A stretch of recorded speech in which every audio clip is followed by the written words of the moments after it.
Welcome across America and around the world to the most unusual hour you will ever hear.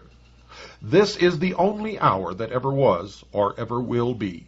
This is the most important hour in your entire life, for during this hour you will decide your future and thus our collective futures. I'm William Cooper, and this is the hour of the time. Tonight, ladies and gentlemen, we continue with America's assignment with destiny.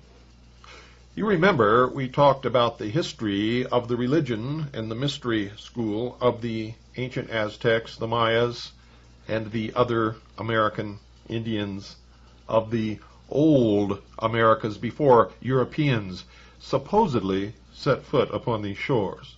As you will hear, it's entirely possible and indeed highly probable that not only Europeans but people from the Middle East and from the continent of Africa set foot on these shores long, long before Columbus ever dreamed of reaching India by sailing toward the west. In fact, if you've been listening closely to the previous episodes of America's Assignment with Destiny, you may have already understood that the Indians were practicing almost exactly the same mystery religion that was present in the Middle East and in Egypt long, long before the birth of Christ. Many tribes, especially the Plains Indians, believed that thunder and lightning were caused by enormous birds. The rumbling sounds in the sky accompanying storms were due to the flapping of their wings, and the flashes of light were caused by the opening and closing of their eyes. In some groups, only one thunderbird was recognized. In other tribes, there were several of various colors, or a family of them. The appearance of the bird, or birds, is not definitely given. It might be similar to a large hawk, an eagle, or even a grouse. The thunderbird could use its wings as a bow to shoot arrows, and small meteors were believed to be the heads of these arrows. On the plains, thunderstorms were said to result from a contest between a thunderbird and a huge rattlesnake or dragon-like monster. Persons struck by lightning, if they recovered, were accepted as sages or holy men, having received a very strong medicine from this experience. In some areas, the thunderbird was closely associated with the religious mysteries or societies. Those who saw this creature in their vigils usually considered themselves as intended for a religious life. The myths and legends of the thunderbird are similar to the European and Asiatic accounts of the fabled phoenix, which you're hearing an awful lot about even today.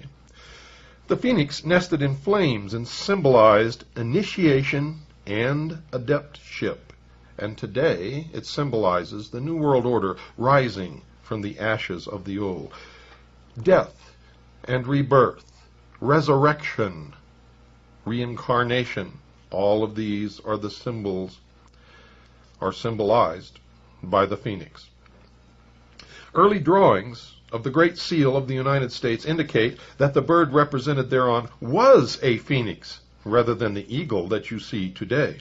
Like the Mexican coat of arms, which shows an eagle with a serpent in its claws, the American device is strongly reminiscent of a thunderbird. These creatures were also said to inhabit a sky world above the clouds and served as messengers between mortals and the heavenly beings. Farther south, the thunderbird symbol merged with the quetzal and the serpent feathered with quetzal plumes. The quetzal was identical in meaning with the phoenix of Asia, North Africa, and the Near East.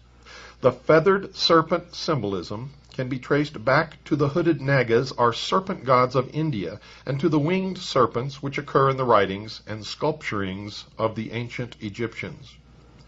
The serpent was the messenger and servant of the Earth Mother because it dwelt below ground. For this reason, rattlesnakes were released during the snake dances in order that they might carry the petitions of the tribe to the mother who dwelt below. Birds were also carriers of tidings, and as they flew upward, they bore with them prayers to the Great Father, who lived in the sky lodge. The thunderbird was the most powerful, and was the lord of flying things. The thunderbird and the feathered snake were symbolical of the mysteries of the upper and lower regions. Priestly orders served this twofold cult, the secrets of which were revealed only by an internal mystical experience. Now remember the ancient Egyptian religion? They had the mysteries of the upper and lower regions, and the priestly orders served this twofold cult also, the androgynous god. Britain, describing various devices used by the Amerindian tribes to conserve their religious secrets, says, all these stratagems were intended to shroud with impenetrable secrecy the mysteries of the brotherhood.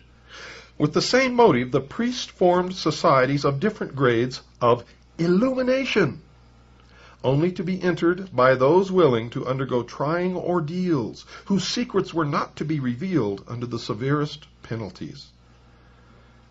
Now, anyone who's listened to our 26 episodes of the series on Mystery Babylon, the Mystery Schools, will recognize the exact same religious philosophy that permeated first the old Mediterranean world and northern Africa, and then through the episodes of the Crusades and the Templars was brought into Europe and persists to this day all over the world. The Algonquins had 3 such grades. Remember the 3 degrees of initiation? 3 degrees in 6 acts, or 18, 6, 6, 6. The 3 grades of the Algonquins were the Wabino, the Meda, and the Josekid, the last, of course, being the highest. To this, no white man was ever admitted. All tribes appear to have been controlled by these secret societies, just as our modern society is controlled by the mysteries today. Among the Amerindians, secret societies existed for the perpetuation and enlargement of the choicest knowledge of the tribe. Remember, at the heart and soul of the mysteries is illumination, the light, Lucifer.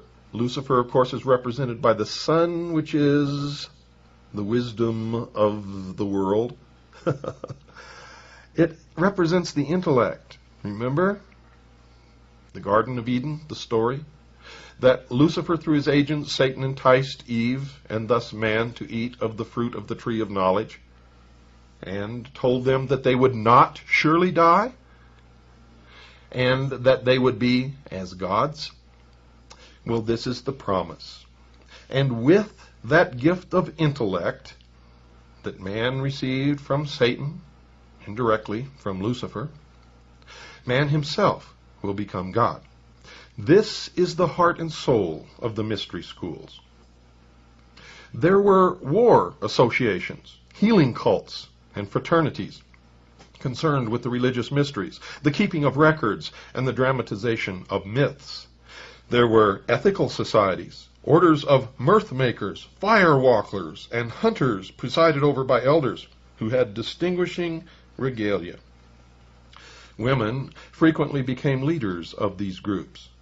Among the Pueblo Indians, there were often a dozen or more societies in one village. While their objectives were not always parallel, there was no friction among the memberships, and they united in all common responsibilities.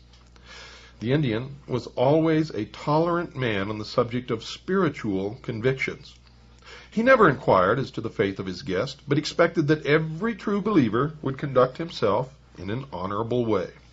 He respected the rights of strangers, and if he did not share in them or did not understand their meanings, he kept a respectful silence. The reference to the dramatization of myths suggests that a number of Indian tribes were practicing the same methods of presenting religious mysteries that were employed by the Greeks and the Egyptians. Most Indian festivals emphasized songs and dances, but the songs were used principally to establish rhythms, and the words were of slight importance.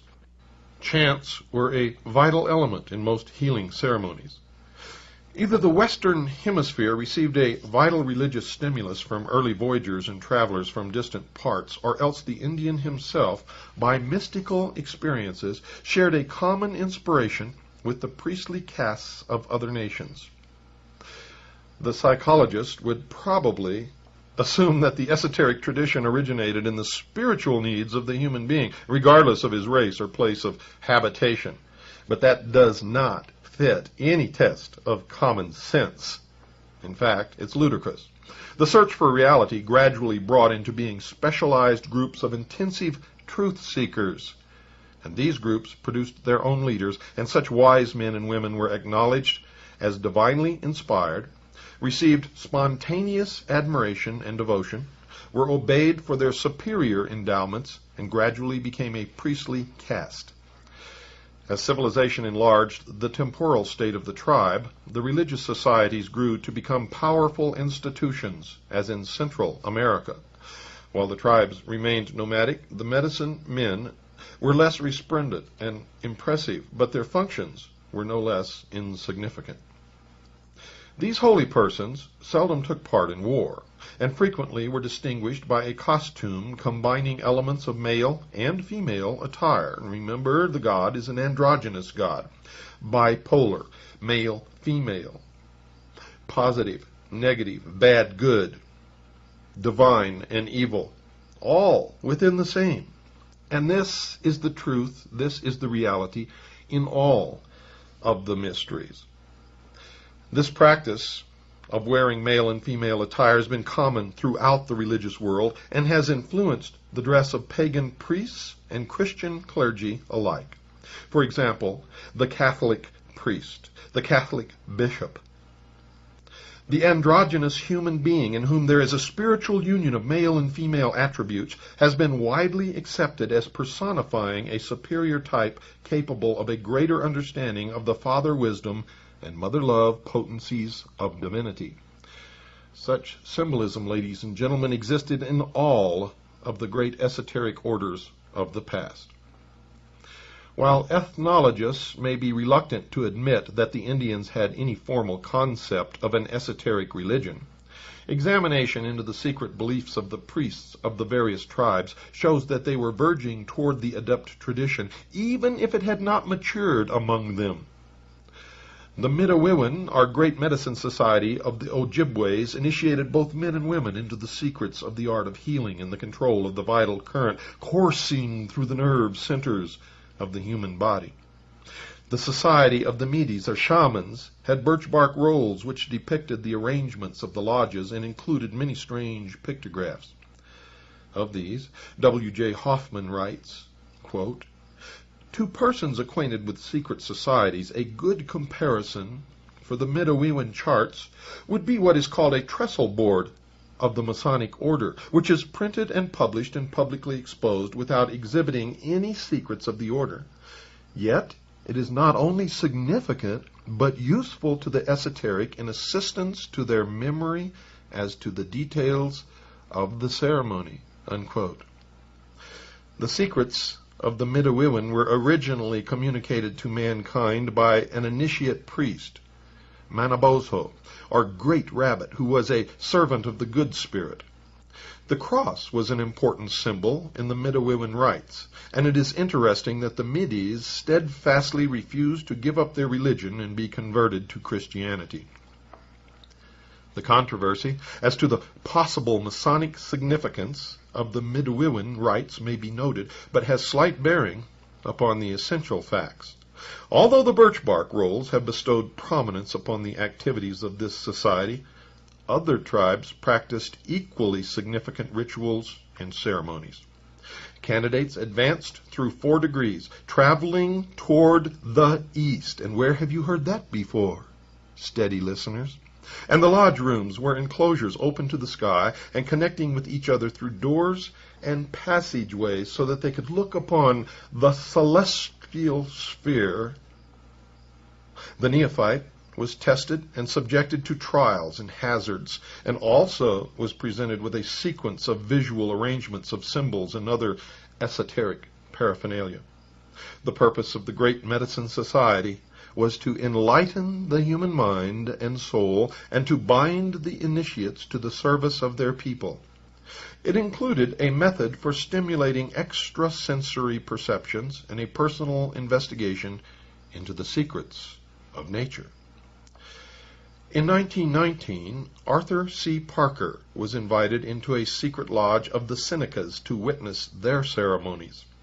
Here he heard the legend of Red Hand, a culture hero who could hold conversation with the Great Mystery.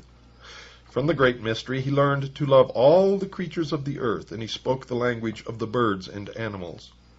Red Hand was slain by a poisoned arrow because he would not reveal to his assassin the secret of his spiritual power.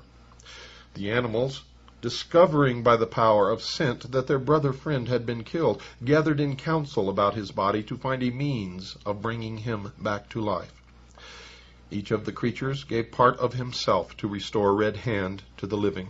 At last the bear came forward, and grasping the hand of the martyred hero, raised him by the strong grip of his paw.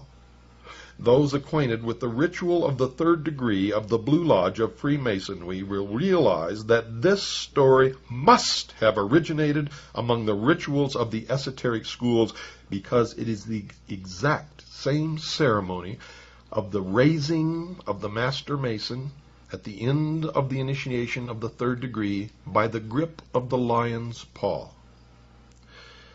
Mr. Parker himself, a 32nd degree Freemason, sums up the account of his experience in the rites of the Senecas thusly, quote, "Little has been told.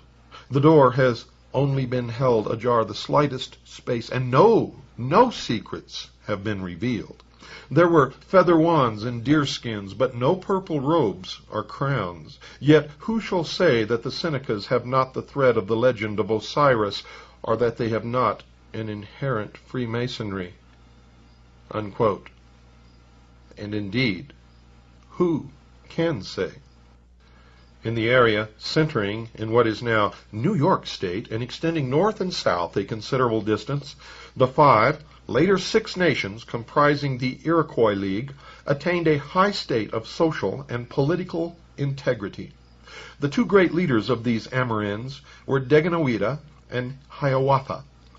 It is impossible to study the life of Daganoweda, whose coming was announced by a mysterious visitor from the heaven world, without realizing that he fulfilled all the requirements of the adept tradition. Daganoweda was born of an immaculate conception. Let me say that again for you folks. Daganoweda was born of an immaculate conception, possessed the power to work miracles, prayed and fasted, practiced the vigils, was confirmed in his mission by the Great Father, and passed through numerous trials and persecutions. Hiawatha became his first and most distinguished disciple, and these 2, working together, sought to establish everlasting peace among their peoples. The founder of the Inca dynasty of Peru was the initiate statesman Manco Capac, who flourished in the 11th century A.D. He reformed the social and religious life of the tribes of the Aymara Quichua race in the capital city of Cuzco, which he built. Manco Capac established the religion of the sun. He was a statesman of ability and claimed to be a direct descendant of the sun god. The empire of the Incas, which he founded, is remembered especially for its experiments in socialized living. Peru has the distinction of having cradled the first successful utopia. And folks, I would argue with that. If it was so successful, where is it today? Manly P. Hall probably would disagree with that, saying that for its time it was a successful utopia. Utopia means perfect, folks. It means the best.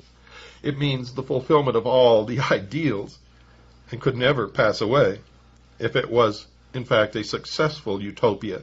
And that's the problem with these priests of the mystery religion and their dream of a world utopia made up of imperfect men, ruled by imperfect men who have other agendas, who have selfishness, who covet, who steal and lie.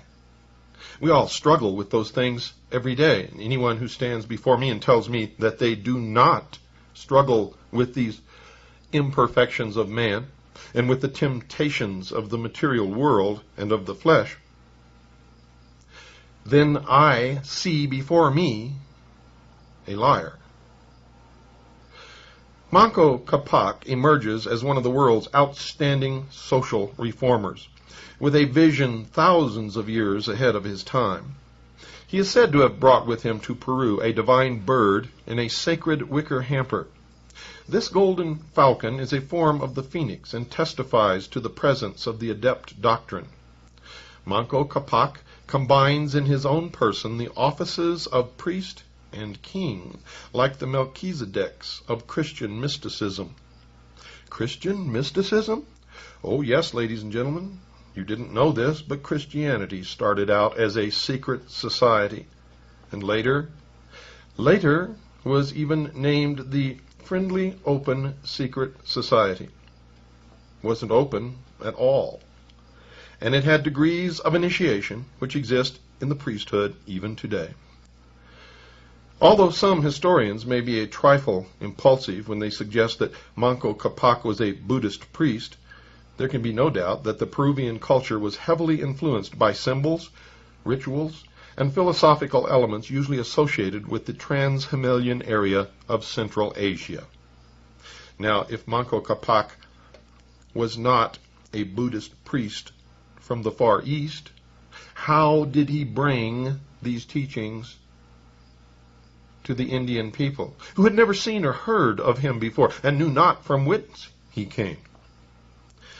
In Daganoweda, with his great league, Quetzalcoatl, Kulkulkan, and his splendid socialized empires in Mexico and Central America, and Manco Capac and the communal system which he set up in Peru, we have three clear and definite accounts of initiate leaders establishing schools of esoteric doctrines in the Western Hemisphere.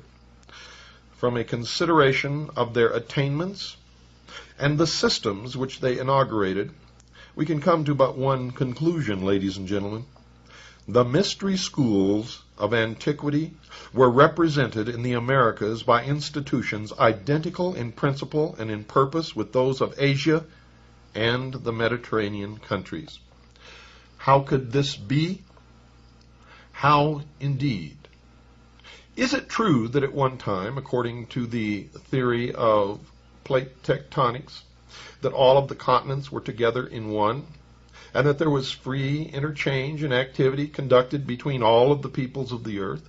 Were they indeed at one time ruled by one great ruler in one great city? And was there at one time one great continent in the whole world known as Atlantis? And was the scattering of the peoples and the mixing of the languages and the tangling of the tongues described in the Bible, was this merely the breakup of that one continent as the plate tectonics began to move away from each other, as the Earth's crust shrank and molten magma compressed below began to push up and separate the pieces of land from each other? Was this the scattering of the peoples? Was this the destruction of the Tower of Babel? Was this the real truth? of what happened in history? It doesn't say that here. This is what has come to mind in my own research, and may account for many of the legends of all the peoples of the earth. We have much more study to do, much more putting together of the pieces of the puzzle. But folks, of all the studies that have ever been made, we believe that our conclusions are probably closer to the truth than anyone else has ever come. In any case, we hope we are, and if we're not, we certainly will pick up the thread of truth wherever it leads us, and if we turn out to be wrong, you will be the first to hear it. But it appears to us that at one time, all of the peoples of the world had a common source of religion and knowledge, and that somehow these people were scattered over the earth and lost their contact with each other and lost their contact with the source of their religion and their knowledge. And even though some of the portions of their society and some of their religions may differ slightly, at the heart and core of all of them, they are the same. And that is what is important, that you understand that somehow the great mystery religions and the great societies that existed in ancient Egypt and Mesopotamia and Greece and eventually in Europe were nothing new to the peoples who lived in South America and North America and on the Asian continent. And the mysteries were even known to the Aboriginals on the continent of Australia, in the islands of New Guinea, in the rainforests of the Amazon jungle. So you see, folks, what we are talking about here is not the story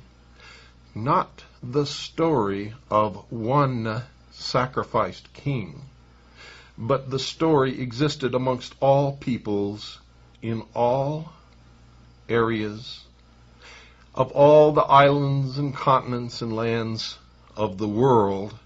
To all peoples there appeared a man who taught the same teachings, who experienced the same persecutions and ultimately the same death,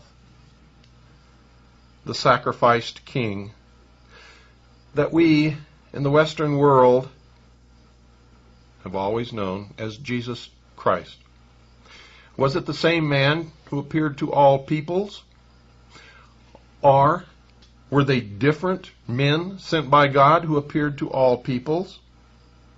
Or were they merely men who pulled off in their different cultures and societies the greatest hoax in the world? I don't know the answer to these questions at all. What I believe about Jesus Christ, I believe through faith alone. For indeed, no one has ever been able to even prove that the man really lived and walked upon the face of this earth in the Middle East, and I'm speaking of the man that we know as Jesus Christ, and not all of the other people who appeared to various cultures and various societies in the world, who fulfilled the same role to those people. And maybe that's why it was so difficult to convert some peoples to Christianity. Maybe they already were, in their own way, Christians. It's time for our break, folks.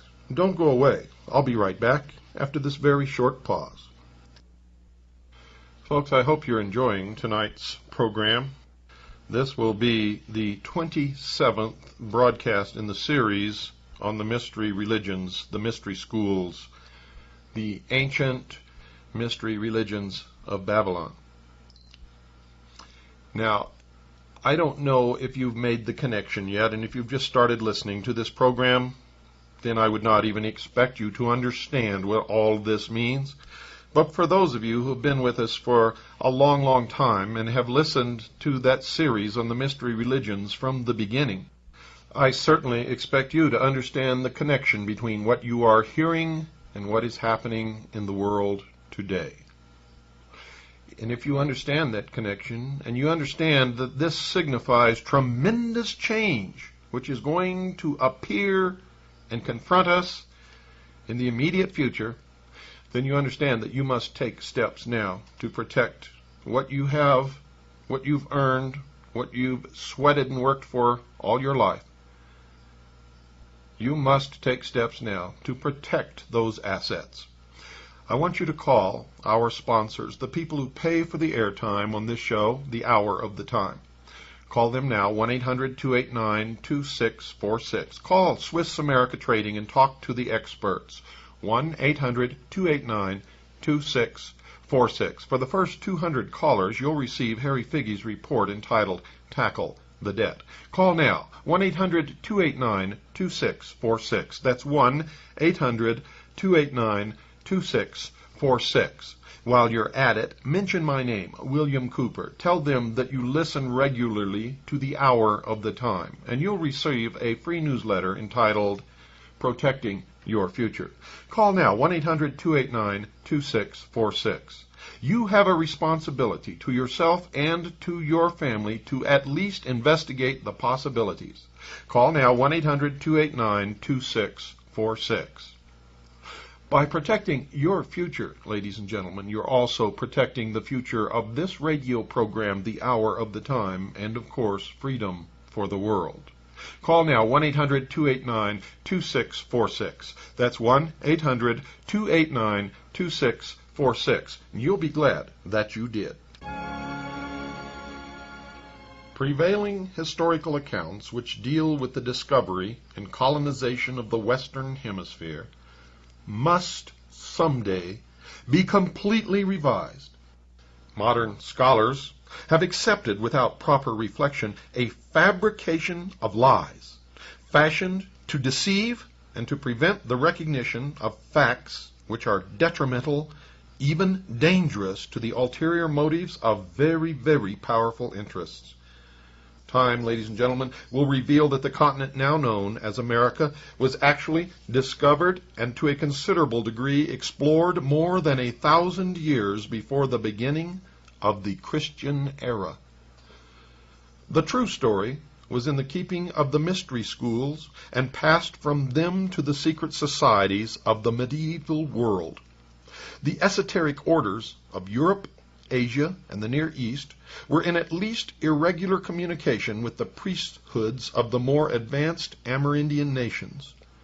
Plans for the development of the Western Hemisphere were formulated in Alexandria, Mecca, Delhi, and Lhasa long before most European statesmen were aware of the great utopian program.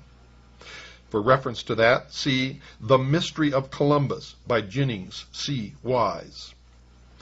The explorers who opened the New World operated from a master plan, the same plan that is in operation today, and they were agents of rediscovery rather than discoverers. Very little is known, folks, about the origin, lives, characters, and policies of these intrepid adventurers. Although they lived in a century amply provided with historians and biographers, these saw fit either to remain silent or to invent plausible accounts without substance. Does it not seem remarkable that no one is certain whether Christopher Columbus was actually an English prince, a Greek nobleman, or a Genoese sea captain? Was he granted arms without any examination into his ancestry? Something that was unheard of in that day? Why is it so difficult to ascertain the real name of the man known as Amerigo Vespucci? Who was John Cabot, whose life and exploits are but fragments rather than the sober records of a distinguished citizen? If these men were what they seemed to be, there could have been no advantage gained by such elaborate concealment. If there was a mystery, that which was hidden must have been regarded as valuable. Plato described the vast continent of Atlantis, which sank beneath the oceans as the result of a seismic cataclysm. Now, there are several possible interpretations of Plato's account. The lost Atlantis could represent a submerged body of knowledge drowned in a sea of forgetfulness. This would explain and justify Bacon's restoration of the fable, which was nothing more than bringing into light matters long hidden. According to the Critias, the oceans became so agitated and laden with mud and slime that navigation to the west ceased. Sailors feared to go beyond the Pillars of Hercules toward those Hesperic isles sacred to the mysteries. Even had Christian nations dared to violate the edicts of the sacred schools, such audacity would have been held in check by the power of Islam, seated in the Holy House at Cairo, and the edicts of Lhasa backed by the armed strength of the Mongol Empire. The East agreed to preserve the boundaries of Europe if the European states would bind themselves in a solemn alliance to refrain from exploiting the resources of the Western Hemisphere. Now, why would they insist upon that agreement when no one knew anything about the Western Hemisphere, at least to the public eye? Fear of a terrible retribution from beyond the walls of Gog and Magog prevented the popes from violating their agreement, and without the leadership of the church, the great families dared not engage in private projects. When the appointed hour came, the secret societies selected their own agents to initiate the program of exploration, and thus began America's secret assignment with destiny. Was Columbus then working, asks Grace A. Findler, either as an individual or as a chosen representative of secret societies to bring into expression the old utopian ideals and to directionalize them across the seas? Certainly, this would go far to explain the charges of traitor, the seizure of all his books and papers, the destruction of all portraiture and likenesses, even to the usual mortuary busts and arms, and the complete disappearance of many of his literary works, including the Journal of the First Voyage and the Book of the Second Voyage. All this, ladies and gentlemen, would then have been mere inquisitional routine, with the rewriting of his biography more or less both of political necessity and, of course, a holy duty. See the book for more on this, called New Truths About Columbus. Campanella, in his Savita Solis, caused a Genoese sea captain to be the guest of the Grand Master of the Knights Hospitallers. When Columbus, on the occasion of his first landfall, raised the standard of Castile, he also planted a banner of his own consisting of a green cross on a white field. Was this a device of the Knights Templars? You bet your booties it was. The formal education of the man who called himself Christopher Columbus has been the subject of much speculation. The navigator wrote in 1501 that during his many voyages to all parts of the world he had met learned men of various races and sects, and had endeavored to see all books of cosmography, history, and philosophy, and of other sciences. Now, if the admiral had seriously endeavored to examine early works on navigation, he undoubtedly had noted the references, brief but significant, by Homer, Solon, Aristotle, Pliny, and other ancient authors to, quote, distant lands beyond the great oceans, unquote. Plutarch's voyagers must have explored vast areas, and Verplanck Colvin summarizes the old accounts thus, quote, in the days of Homer, or rather before his time, navigators traveled thousands of miles out into the Atlantic and back across it. They were guided in their voyages by the stars, unquote. For reference to that, see geographical and mathematical discussions of Plutarch's accounts of ancient voyages to the New World. Remember, folks, remember my admonition, don't believe anything that you hear on this program unless you go research it for yourself and verify that it is indeed true. This is one of the greatest secrets that have been held by the mysteries for thousands of years. This needs to be brought to light, for I believe wholeheartedly that this is the truth of the matter, and my research has indicated to me that it is nothing else but the truth. One group of authorities considers it probable that Columbus was little better than an illiterate sailor, and that his rudiments of learning were derived from a guild school supposed to have been established by the weavers of the city of Genoa. The opposing faction of historians insists that Columbus possessed considerable scholarship even before his celebrated journey. According to Henry Harisi, an outstanding writer on the Columbus mystery, the navigator left 97 manuscripts and over 25,000 marginalia, which may be considered a remarkable achievement for an illiterate. How many illiterates do you know who have ever written anything, much less 97 manuscripts and over 25,000 marginalia? The truth is that the admiral cannot be explained without reference to the secret societies, which were the peculiar custodians of the exact information which he required. They were, and are, and always will be, unless the sheeple of the world wake up to the fact, the guardians of the secrets of the ages. The religious and mystical inclinations of the great discoverer are mentioned by most of his biographers. At times, Columbus dressed in a plain robe and girdle similar to the costume of the Franciscan order. It was reported by his son that Columbus died wearing a Franciscan frock. It is not known, however, that he was directly associated with this order, even as a lay brother. Several religious groups of the times, including fraternities known to be connected with the esoteric tradition, favored this kind of habit. Perhaps the peculiarities of his costume were overlooked or conveniently forgotten. Of course, when we see pictures of Columbus, we never see him dressed in the robe of the Franciscan order, now do we? The admiral regarded himself as chosen by heaven to fulfill a great mission and was strengthened by the conviction that he was guarded and guided by the divine providence. Where have you heard that before? Divine providence was spoken of by Columbus and by all of our forefathers, who also, by the way, belonged to the same mystery religion. Such contemporary reports, folks, could imply far more than modern writers would like to acknowledge, and far more than you probably even want to hear.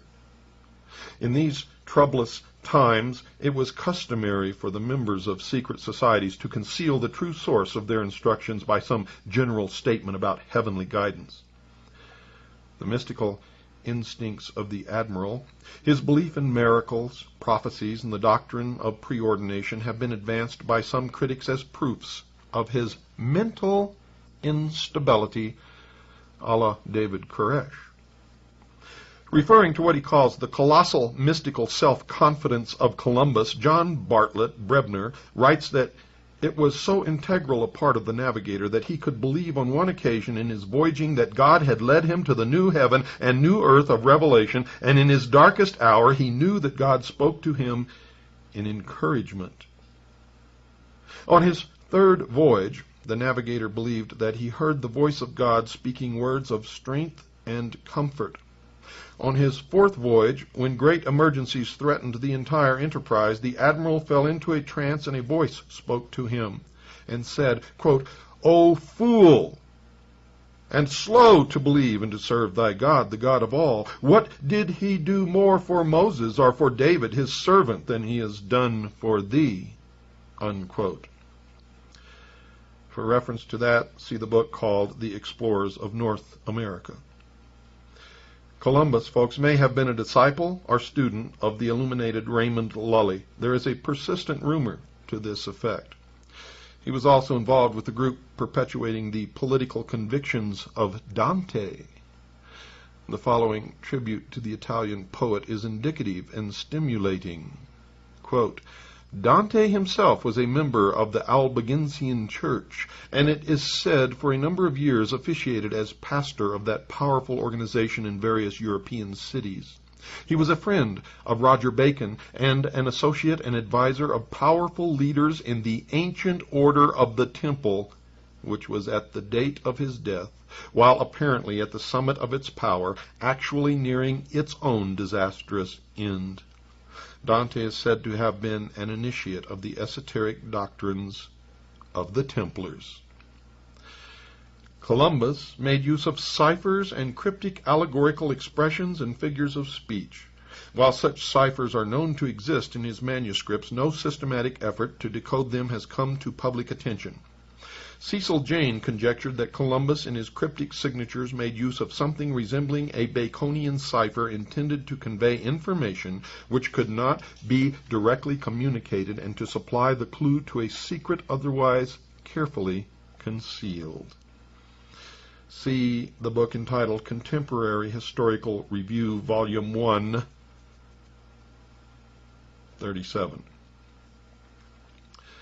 Incidentally, folks, the Columbus signature ciphers are extremely reminiscent of the Albigensian papermaker's marks, which you can look up. Seraphim G. Canotis, J.D. of the University of Athens, in his work Christopher Columbus, a Greek nobleman, attempted to restore the early life of the great discoverer. His findings, calculated to sustain the title of his book, are most, quote, illuminating, unquote. The secret preparations for the colonization of the Fortunate Isles, or the Blessed Isles of the West, were in the keeping of the Albigenses, the troubadours, and the chivalric orders of knighthood, which are in control today. You see, when you started listening to my series on the mystery religions of Babylon, I know that some of you thought that I was stark raving mad, but if you've persisted and listened to each episode, you can see the connecting links throughout history, and you can see that I am the only one who is telling you the truth, the real truth, about the hidden powers that control our destinies, and indeed the destiny of America. The final phase of the exploration project was left largely to the erudition of Lorenzo the Magnificent and the skill of Leonardo da Vinci. Lorenzo de' Medici was a distinguished Platonist, a patron of secret societies, the founder of an important philosophical school, and a subtle adversary of the Borgias. Leonardo was a faithful agent of the great Florentine prince, and one of those men possessed by the spirit of towardness. Although Lorenzo did not live to see the fulfillment of the great plan, quote unquote, he spoke the magic word which opened for Columbus the most exclusive institutions in Europe and invested him with the temporal means for acquiring a measure of consideration from liberal princes and scholars. You see, it was the invisible hand of the Medici that balanced on end the celebrated egg. The conclusions of Columbus concerning the shape of the earth indicate that he was acquainted with the esoteric traditions of Asia and the Near East. He partly revealed the source of his own instructions when he declared the planet to be shaped like a pear, the upper end of which projected toward the sky like the boss in the center of a shield, and it was not until we put satellites in the sky that the modern man discovered that the earth is shaped like a pear. And this discovery, ladies and gentlemen, came only recently. Only recently. So we know that Columbus did have some source of esoteric truth that was not known by the common man and was way beyond the ability of those at that time to even perceive or to know, unless they were the remnant of some great society that had gone before and was destroyed. Now, I'm not telling you that that's the truth, for no one really knows, but that's what all of the evidence seems to point to. And who are these people, the survivors? Well, I would not even want to venture a guess at this point, but I certainly want to continue my research, and I want you to continue yours, and together we will find out. Now, what he knew about the earth is that the top of this protuberance of the pear-shaped earth was the terrestrial paradise where none could go except by the grace of God. The admiral noted that this shape coincided with the opinions of certain holy and wise theologians, but he failed to mention the sects or religions to which they belonged. The earth mountain was certainly the Meru of the Brahmins and the sacred hill of the Egyptian mysteries. Mount Meru, like Chang Shambhala, Olympus, and the peak described in the Revelation are all veiled allusions to the invisible government of the earth. In case you didn't hear that, I'm going to repeat it. The earth mountain was certainly the Meru of the Brahmins and the sacred hill of the Egyptian mysteries. Mount Meru, like Chang Shambhala, Olympus, and the peak described in the Revelation are all veiled allusions to the invisible government of the earth. Nor should it be assumed, ladies and gentlemen, that all historical uncertainty centered around Columbus. Cologne, the dove of Genoa. The case of John Cabot is equally curious. There may be more than passing interest in the observation of one research student who said, quote, "When Columbus in the interim between voyages disappears from public view, John Cabot appears and permanently disappears when Columbus reappears," unquote. See the book entitled New Truths About Columbus by Grace A. Findler for reference to that. You see, it's easy to forget that John Cabot was really Giovanni Caboto, born in Genoa and a naturalized citizen of Venice. It was especially mentioned that in one of his journeys, Cabot visited Mecca, and like Columbus, was acquainted with the wise men of the Near East.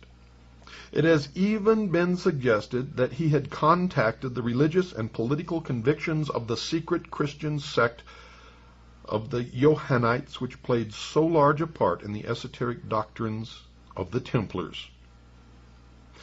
Cabot conveniently found the ear of the English king and was immediately entrusted with a delicate diplomatic mission to Denmark to arbitrate disputes over the fisheries of Iceland. Grace Findler also notes that the records of the English privy purse shows a pension paid to one Antonio Cabot for several years after John Cabot was historically dead. The pension passed through the hands of an English merchant named Ricci di Americi. The voyages of Cabot were important inasmuch as they resulted in a division which gave most of North America to the English group, which was free from the theological and mercenary pressures of the Spanish program. You see, the great plan reached the Western Hemisphere through a series of incidents. Many early explorers and colonizers are known to have been associated with secret societies. There is no historical way of determining the secret spiritual convictions of so-called conquistadores, adventurers, and founders of plantations. It is a well-established fact, folks, that arts, sciences, philosophies, and political convictions accompany less valuable merchandise along trade routes and caravan trails. Some of the colonizers were probably unaware of the parts they were playing, and the settlements which they founded remained for generations without the strength or security to advance ideological programs.